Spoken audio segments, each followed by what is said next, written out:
Nagpur permit room असलेल्या रेस्टॉरंटमधील मद्यावरील मूल्यवर्धित करवॅट राज्य शासनाने 5% 10% केला। ही करवाढ मागे घ्यावी या मागणीसाठी नागपूर जिल्हा रेस्टॉरंट परमिट रूम असोसिएशनच्या वतीने गुरुवारी संविधान चौकात आंदोलन करण्यात आले।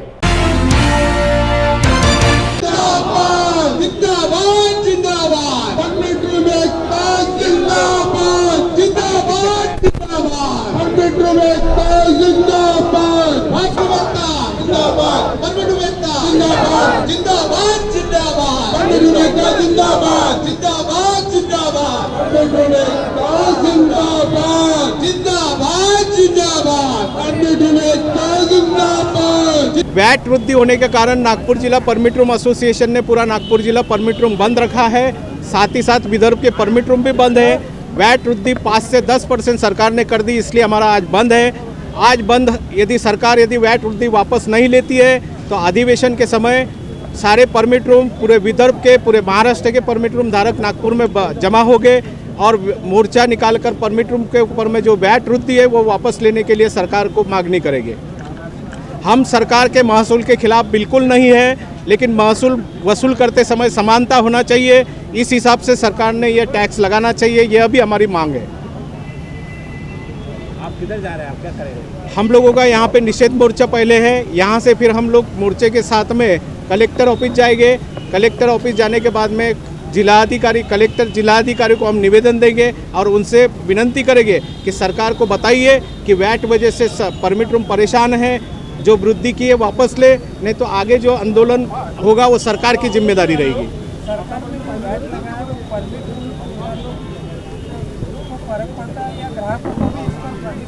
देखो, वैट बढ़ेगा तो ग्राहक नहीं आएगा, ग्राहक नहीं आया तो परमिट रूम का सेल नहीं होगा। परिणाम ऐसा होगा कि परमिट रूम की ही सेल कम होगी और अवैध बिक्री बढ़ेगी। अवैध माल आएगा महाराष्ट्र के अंदर में, अवैध माल आने की वजह से महसूल ख़त्म हो जाएगा। सरकार जो बोलती है कि महसूल बढ़ेगा, बिल्कुल गलत है। महसूल न बढ़ते हुए ये महसूल ख़त्म होगा। बाहर का अवैध माल ज़्यादा बढ़ेगा, डुप्लीकेटिंग ज़्यादा बढ़ेगी। आज के भी डेट में आप देखते होते कि डुप्लीकेटिंग बहुत है, जहाँ वहाँ माल बिक रहा है। सरकार का उसके ऊपर में कंट्रोल नहीं है, प्रशासन का उसके ऊपर में कंट्रोल नहीं है।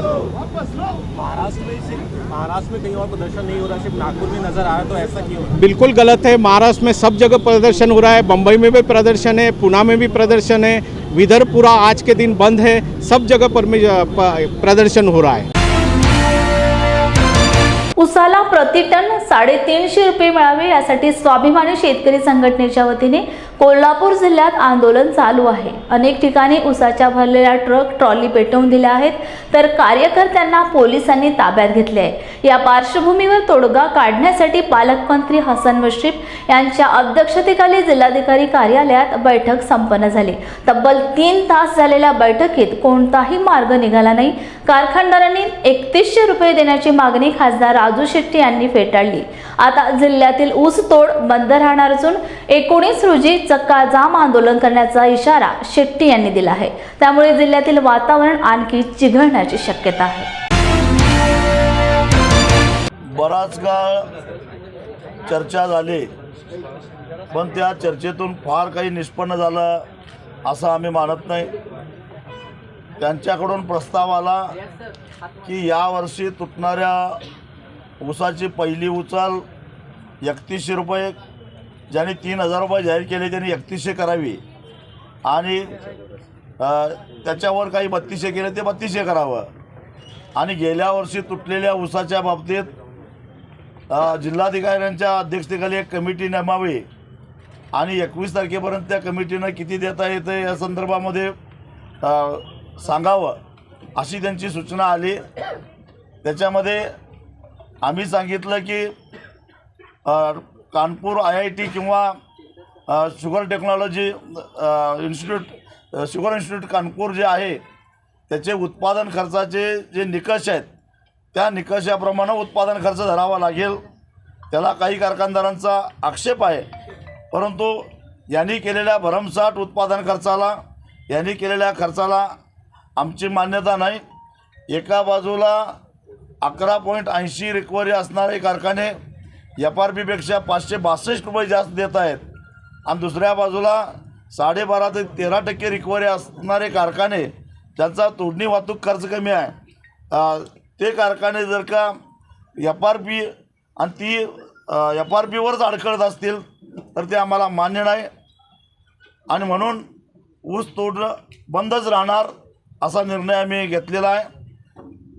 त्यांना तोडण्या बंद आम्ही पोलिसांना विनंती केलेली आहे की पोलिसांनी मध्ये येऊ नये, आम्ही ऊसाची वाहतूक करणार नाही आणि जोपर्यंत मागचा निर्णय होत नाही तोपर्यंत पहिली उचल किती घ्यायची याला आम्ही मान्यता देणार नाही। नाही, माझं म्हणणं आहे की एका बाजूला जर कर्नाटकात ऊस जात असेल तर काय करणार याच्याबद्दल?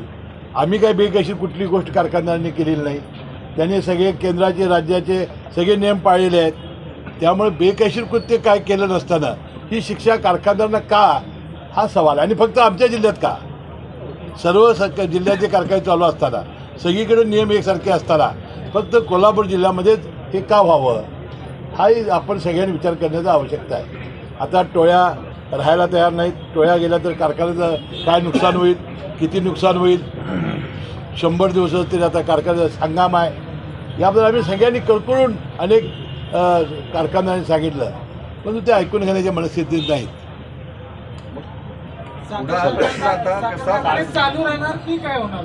नाही, आता चालू राहण्याचा न राहण्याचा प्रश्न नाही, आता कारखाने अनेक ठिकाणी ते आता आंदोलन करतायत।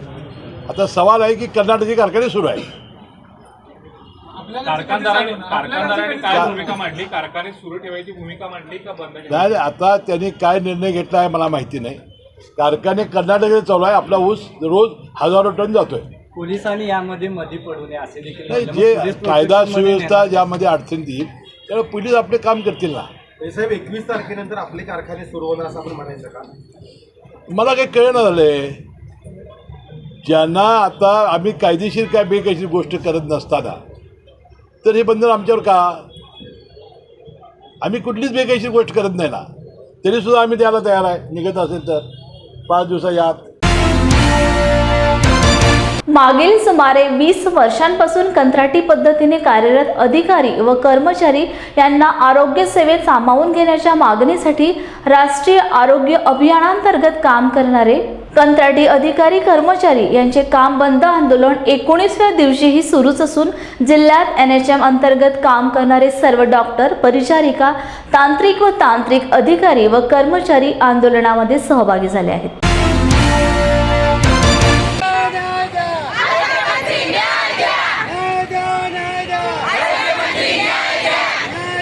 आज परभणी जिल्हाधिकारी कार्यालयासमोर आज आंबेडकर पुतळ्यासमोर आम्ही संविधानाला हार घातले आहे का तर आम्हाला समायोजन करत नाही व समान काम समान वेतनाची लेखी देत नाही, फक्त आश्वासन देऊन मोकळे होतात। 17 वर्षापासून आज आम्ही आश्वासनावरच पूर्तता यांची ऐकत आहोत। आता आम्हाला लेखी दिल्याशिवाय आम्ही माघार घेणार नाही, जोपर्यंत आम्हाला लेखी हातात देत नाही तोपर्यंत आम्ही दिवाळीही साजरी करणार नाही।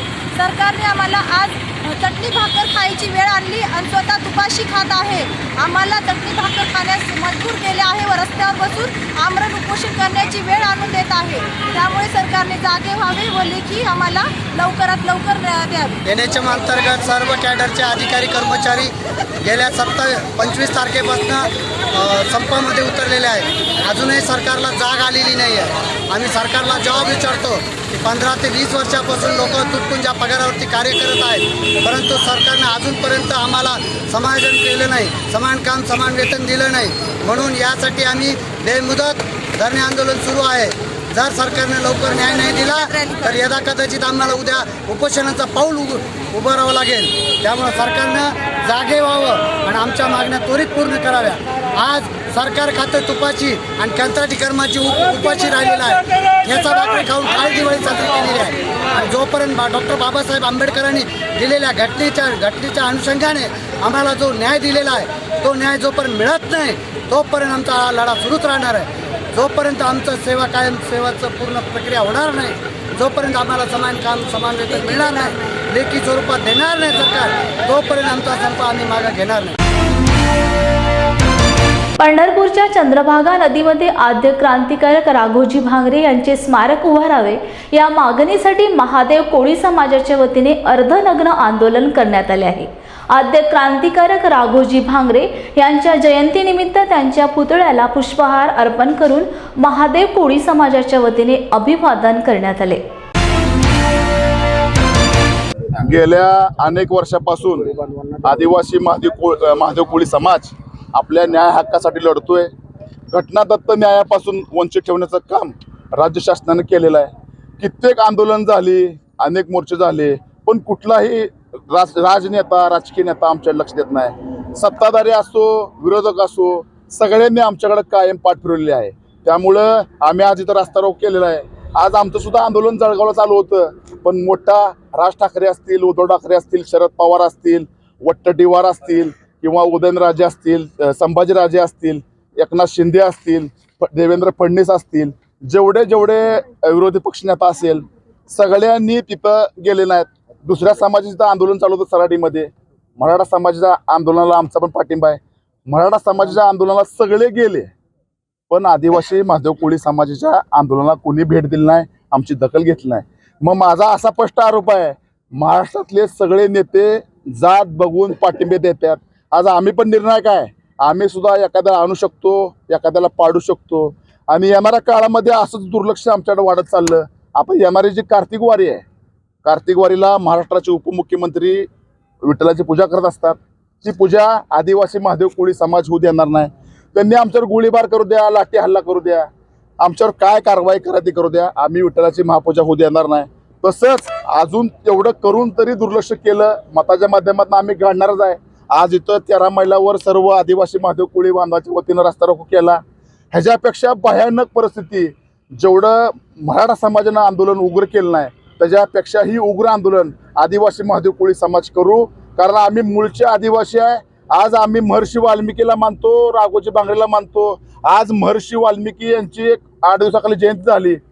आम्ही ह्या वर्षभरामध्ये शासनतर आम्हाला न्याय देत नसेल तर आम्ही इथनं पुढे महर्षी वाल्मिकी जयंती साजरी करणार नाही, तर आम्ही पुन्हा एकदा वाल्या कोळी जयंती साजरी करून ती हातात कुऱ्हाड घेऊन ज्यांनी आम्हाला त्रास दिला आहे त्या कुऱ्हाडीचा वापर करून त्यांना वठणीवर आणण्याचं काम आम्ही करू।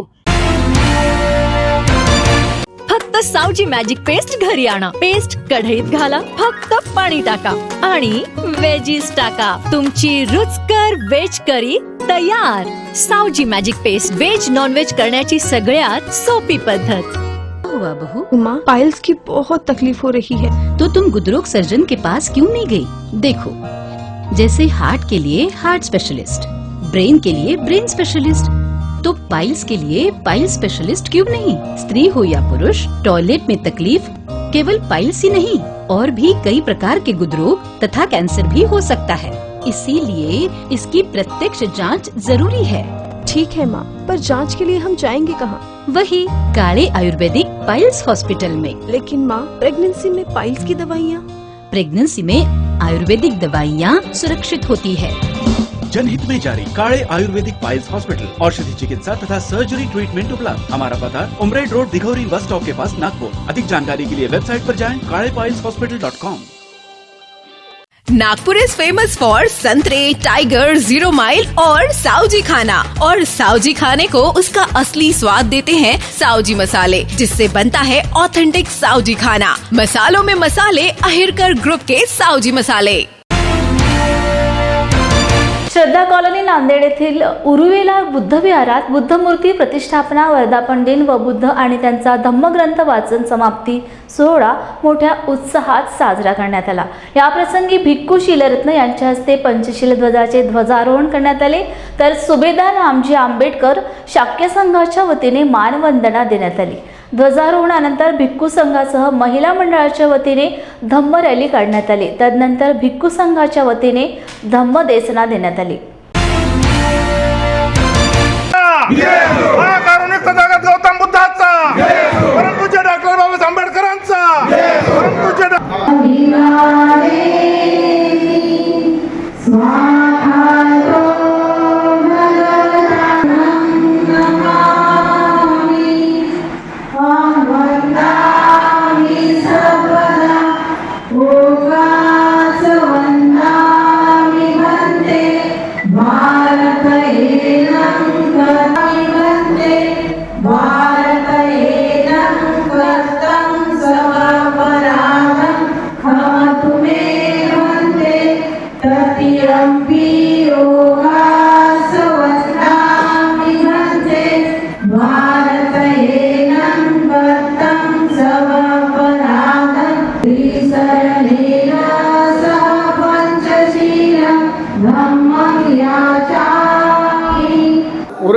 बुद्धविहारामध्ये सुंदर कार्यक्रम जे ठेवला उर्वला बुद्धविहार कमिटीनं त्यांना मंगलकामना देतो.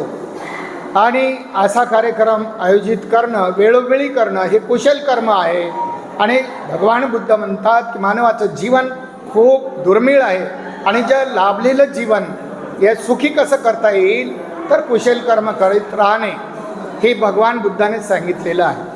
त्याप्रमाणे या ठिकाणी शाक्य संघ, पोलीस कर्मचारी, रिटायरमेंट यांनी या धम्मध्वजांना सलामी देऊन एक आगळा वेगळा आनंद व्यक्त केलेला आहे. या ठिकाणी मोठा भिक्खू संघ, सामनेर संघ या ठिकाणी उपस्थित आहे. या विहारात जे कमिटी आहे ती कमिटी खूप सुंदर काम करते. महिला मंडळ देखील चांगल्या पद्धतीने काम करतात. ही नगरी एक बुद्धमय वातावरणामध्ये दिसते आणि म्हणून अशा प्रसंगी त्यांना शुभेच्छा, मंगलकामना, सर्व दुःख दूर हो त्यांचे. या ठिकाणी इथेच थांबतो. शाक्य संघ नांदेड, सुभेदार रामजी, सेवानिवृत्त पोलीस अधिकारी कर्मचारी, बहुउद्देशीय सामाजिक संस्था नांदेड.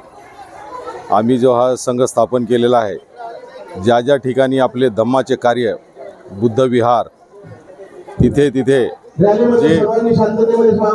बाबासाहेबांनी जे महार रेजिमेंट जी आपली स्थापन झाली, त्या महार रेजिमेंट जे स्थापन करून त्याच्यानंतर समता सैनिक दल एक स्थापन केले बाबासाहेबांनी, त्याची एक आठवण म्हणून आम्ही प्रत्येक कार्यक्रमाला, प्रत्येक विहाराला, प्रत्येक ठिकाणी जाऊन आपली शासकीय मानवंदना देतोय आम्ही. आणि ते कार्यक्रम आम्ही प्रत्येक ठिकाणी, प्रत्येक जिल्ह्यामध्ये, आपल्या नांदेड जिल्हा असो, सोलापूर असो, कोल्हापूर असो, कुठेही आम्ही, परवा आम्ही दीक्षाभूमी नागपूर येथे जाऊन मानवंदना दिली धम्मदीक्षाच्या. तर असे आम्ही कार्यक्रम राबवत आहोत. नमो बुद्धाय, जय भीम. यशवंत गोडबोले, श्रद्धा कॉलनी येथील रहिवासी आहे. या कार्यक्रमाचा हे बुद्धमूर्ती स्थापना आणि ग्रंथ वाचन समापन सोहळा या कार्यक्रमाचा सचिव आहे. आणि भारतीय बौद्ध महासभा जिल्हा शाखा, तालुका शाखा नांदेड या शाखेचा, या वार्डचा मी अध्यक्ष आहे. गेल्या 5 वर्षापासून आम्ही बुद्धमूर्ती स्थापना आणि ग्रंथ वाचन सोहळा या वर्षावास काळामध्ये संपन्न करत असतो. आणि त्या सांगता सोहळ्याची आजचा हा दिवस आहे.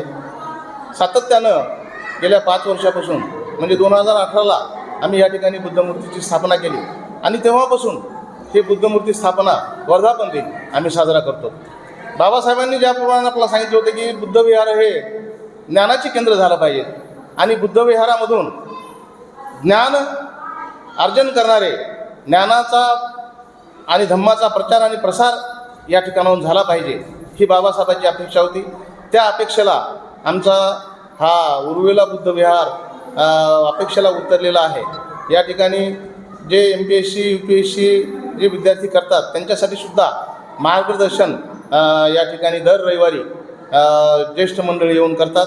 माझ्या भीमाची पुण्याई आम्हा माणूस की दे, माझ्या भीमाची पुण्याई आम्हा माणूस की दे.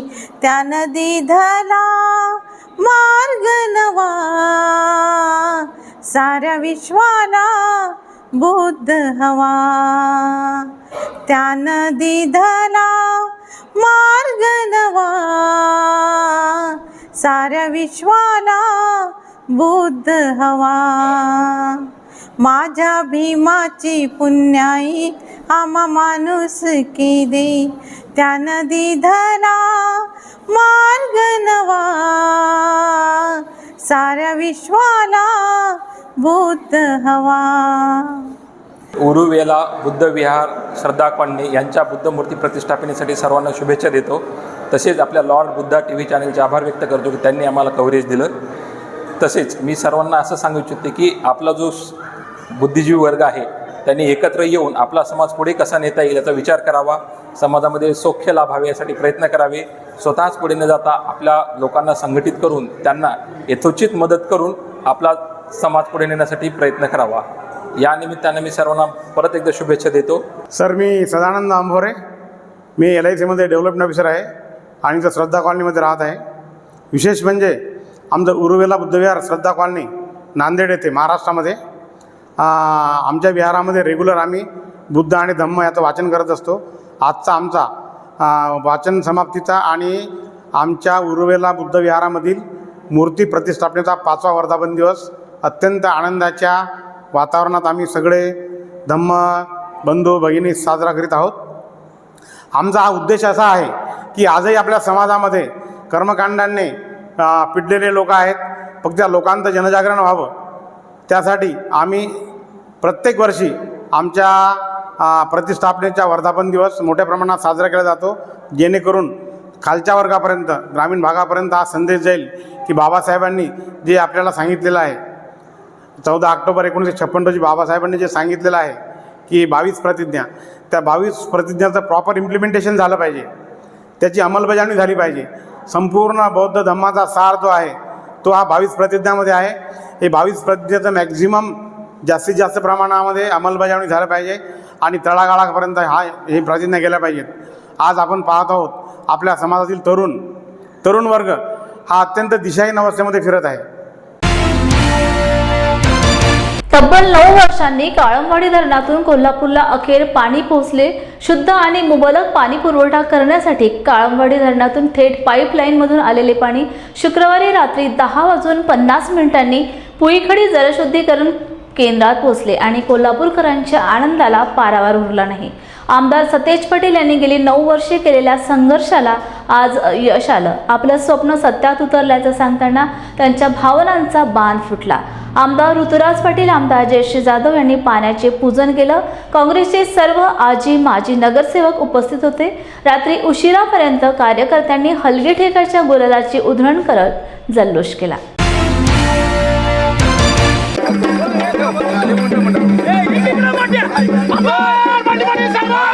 2014 साली थेट पाईपलाईनला त्या ठिकाणी मंजुरी मिळाली. तत्कालीन मुख्यमंत्री पृथ्वीराज चव्हाण साहेब, उपमुख्यमंत्री अजितदादा, मुश्रीफ साहेब असतील, आम्ही असो, त्याचबरोबर केंद्रीय मंत्री कमलनाथजी, या सगळ्यांच्या माध्यमातून 425 कोटीच्या योजनेला मंजुरी त्यावेळी त्या ठिकाणी मिळाली. मला तत्कालीन कमिशनर विजयलक्ष्मी बद्री मॅडमचे धन्यवाद या ठिकाणी द्यायचे आहेत, कारण की पहिल्या टप्प्याच्या मंजुरीमध्ये आम्हा सगळ्यांचं सहकार्यामुळं पहिला हप्ता हा 2014 साली लोकसभेच्या निवडणुकीपूर्वी या ठिकाणी महापालिकेला प्राप्त झाला आणि गेले अनेक वर्ष हे काम चालू होतं. अनेक अडचणी आल्या, परंतु शेवटी काळमवाडीचं स्वच्छ मुबलक आरोग्यदायी पाणी हे कोल्हापूर शहरात मिळावं ही तमाम कोल्हापूरकरांची इच्छा होती. आई अंबाबाईच्या कृपेनं, महालक्ष्मीच्या कृपेनं आज हे कोल्हापूरकरांचं स्वप्न पूर्ण होतं आहे. याचा मनस्वी आनंद आम्हाला सगळ्यांना या ठिकाणी प्रयत्न आम्ही करत असताना लाखो कोल्हापूरकरांच्या सदिच्छा होत्या की ज्या सदिच्छाच्या पाठबळामुळं हे यश या ठिकाणी मिळालं. ज्या कोल्हापूरकरांच्या भावना होत्या की आम्हाला स्वच्छ पाणी मिळालं पाहिजे, तो एक पॉझिटिव्ह माइंडसेट होता, एक पॉझिटिव्ह एनर्जी निर्माण झाली होती. ती एनर्जीच खऱ्या अर्थाने ही पाईपलाईन पूर्ण करायला मदत या ठिकाणी झाली असं म्हणायला हरकत नाही. अंबाबाईचा आशीर्वाद, आता ही पाईपलाईन पूर्ण झाली. आता शहरातल्या वितरण व्यवस्थेतून हळूहळू शहरातल्या प्रत्येक भागामध्ये हे पाणी या ठिकाणी जाईल आणि आमचा जो प्रयत्न होता की कोल्हापूरला स्वच्छ आणि मुबलक पाणी मिळावं तो आता पूर्ण होतं आहे. याचा पुन्हा आनंद आहे. आता आम्ही सगळेजण अंबाबाई चरणी जाऊन हे पाणी या ठिकाणी अर्पण करणार आहोत आणि आई अंबाबाईचा आशीर्वाद असाच कोल्हापूरवासींच्यावर कायमपणे राहावा एवढी माझी प्रार्थना.